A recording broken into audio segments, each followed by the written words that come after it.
Since the very beginning, there have been major conflicts between philosophy and political power. Socrates was killed by the Athenian democracy basically for encouraging people to think for themselves. Plato proposed that the only cure for the troubles of cities was to overthrow the politician and make the philosopher the king. Aristotle had to flee Athens when the enraged crowd began plotting against him because of his role in educating Alexander the Great. And since then, the number of philosophers who have been silenced or persecuted in one way or another by those in political power has only continued to grow.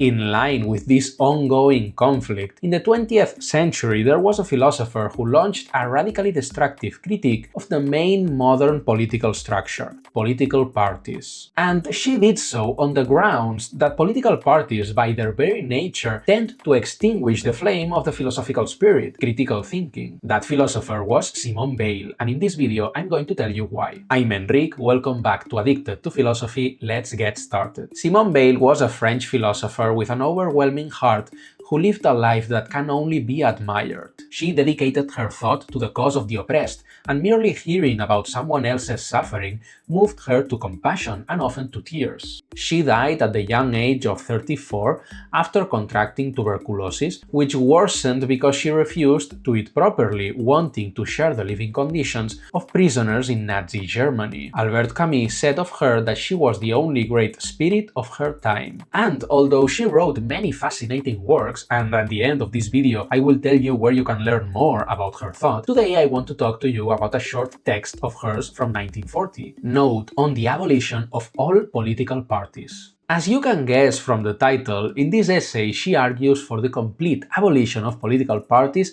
so that the common good can be truly pursued. The mere fact that parties exist and we've grown used to them, Weil says, is not a reason to keep them. The only valid reason would be the good, meaning that they are truly good or useful for public life. But is that really the case? Weil certainly didn't think so. She believed parties were almost pure evil, she says, and that there wasn't enough good in them to outweigh that evil or make their preservation desirable. Now, what would be the criterion of the good, Weil asks, by which we should judge political parties? It can only be truth and justice, she writes, and then the public interest. Neither democracy nor majority rule is a good in itself, they are means directed towards the good.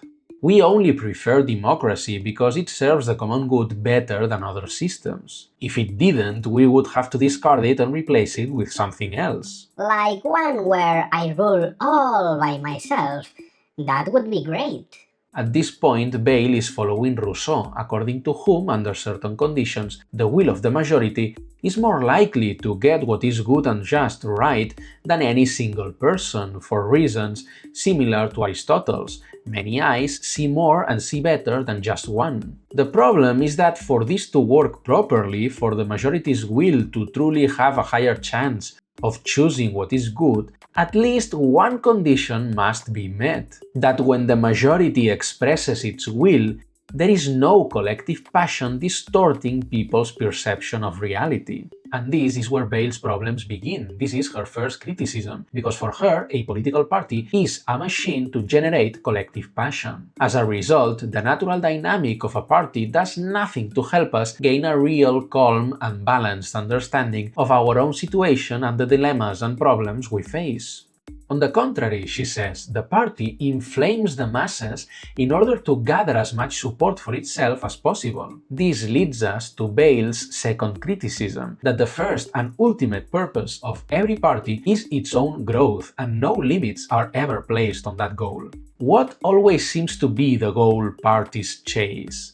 An absolute majority, and so whether an election went well or badly is usually measured by how close or far the party came to achieving this result. An absolute majority is the party's great victory. It's what allows it to depend on no one else and to implement its own political program untouched, without negotiation or debate. Deliberation and negotiation with others, on the other hand, are usually seen as an inconvenience, something I'm forced to do when I don't have enough votes. But if I can skip that because I have the numbers, I do it. What Weil argues is that in this pursuit of absolute power there lies a dangerous totalitarian seed. But that's not bad. If I'm the one doing it, I mean. By the way, if you are enjoying this video and it's making you think, give it a big like, because that helps me reach way more people. No one ever considers that their party might have too many votes, too many members, too many seats. More is always better. But in this case, is the party being understood as a means to the common good, or rather as an end in itself? Is the party directed towards the public good, or is everything directed towards the party's growth? Someone might reply to Weil that a party seeks its own growth precisely in order to make its particular idea of the common good a reality. But here is where her third criticism comes in, that the very existence of this particular idea of the common good, the party's central doctrine, and the way it is imposed on its members, turns parties into organizations designed for the purpose of killing in all souls the sense of truth and justice. The argument goes like this: when someone joins a party, they are asked to adopt a certain system of ideas, a doctrine. They may only know a small part of it at first, yet they are still asked to embrace the whole thing. If someone promised to approach every issue, forgetting their party membership and focusing only on what seems just to them, they would be frowned upon. And don't even mention what happens if they break party lines and vote the other way on a specific issue. They would be reprimanded immediately.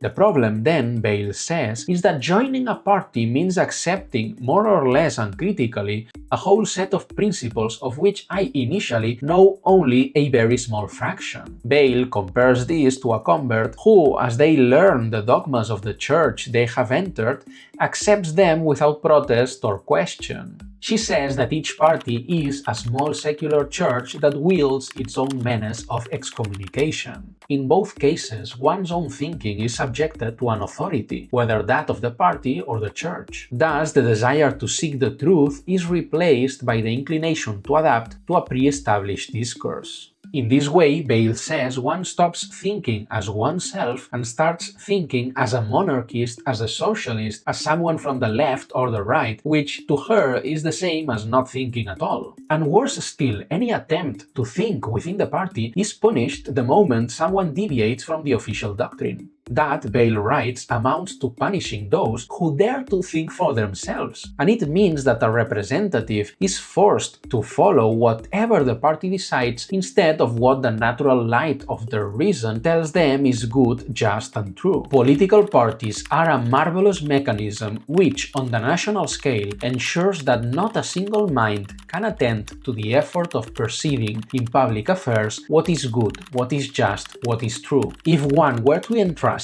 the organization of public life to the devil, he could not invent a more clever device. One gives up their ability to think to the party, and it is no longer they who decide what seems right or wrong. It is the party, the people in the upper ranks of the party, who think and decide for them. Thus, parties pursue only their own growth and the quest for total power. And, to that end, they try to inflame collective passion by polarizing the masses and enforcing a strict disciplinary control over their members' thinking. In this way, they cloud the people's judgment on one side and punish critical thinking on the other. For these reasons, political parties are bad in principle, and in practice their impact is nauseous. The abolition of parties would prove almost wholly beneficial. But what's the alternative, Simone Weil? A much freer kind of politics, she says, without parties or doctrines in which candidates would run for office not with the label "I belong to this party," but with a detailed description of their values and their thinking, and with the promise, first, to keep thinking in dialogue with the others elected, and always to do only what honestly seems right to them. In this way, Weil imagines relationships between representatives would be much freer and more fluid, and they would associate or separate depending on the affinities they have on each particular issue. Weil's proposal, as you can imagine, has been criticized from all sides. For example, we shouldn't forget that Weil is writing this text at a very specific historical moment, just after the start of the Second World War. Even if some of her critiques can be applied in some way to modern political parties, her radical tone may come more from the political context of her time and may not translate directly to today. In fact, even if we accept her criticisms as interesting, it's quite controversial whether the alternative she proposes is actually viable. Wouldn't parties simply reappear in one form or another once those free representatives begin associating repeatedly with those they share the most affinities with? In the end, the problems she identifies with parties as institutions might also be found in any sufficiently complex human organization through which power flows. And this matters because in politics, it's not enough to just point out a problem. One has to be able to put a better alternative on the table. Otherwise, sometimes the devil you know is better than the one you don't. Parties may have many flaws, but maybe we simply can't do it better. In politics, we shouldn't chase the ideal abstract solution on paper, but the best possible solution for our situation given our circumstances. Take voting discipline, for example. Sure, it has its drawbacks, but we shouldn't forget that it was introduced to deal with another equally serious problem: turncoat behavior, the buying of a representative's vote. In the end, in politics, there is almost nothing that is pure good or pure evil, as Weil says. Almost everything has its pros and cons, and it seems she loses sight of that, again possibly because of the historical context she was in. It may simply be that the problems she identifies are ours, issues of human nature in general, not of political parties specifically. In any case, the text note on the abolition of all political parties is here, and it's still very much worth reading. First, as a reminder of the dangers of a system we often take for granted, and second, of the need to protect critical thinking within politics. And now, if you want to discover how fascinating her life was and the key ideas of her philosophy, you can't miss this other video over here, where I even connect her philosophy with Rosalía's latest album, Lux, which includes a quote of hers: "Love is not consolation, it is light." What does that mean? Well, I explain it all in the video, so come on, give it a good click, I'll see you there, and above all, don't forget to think.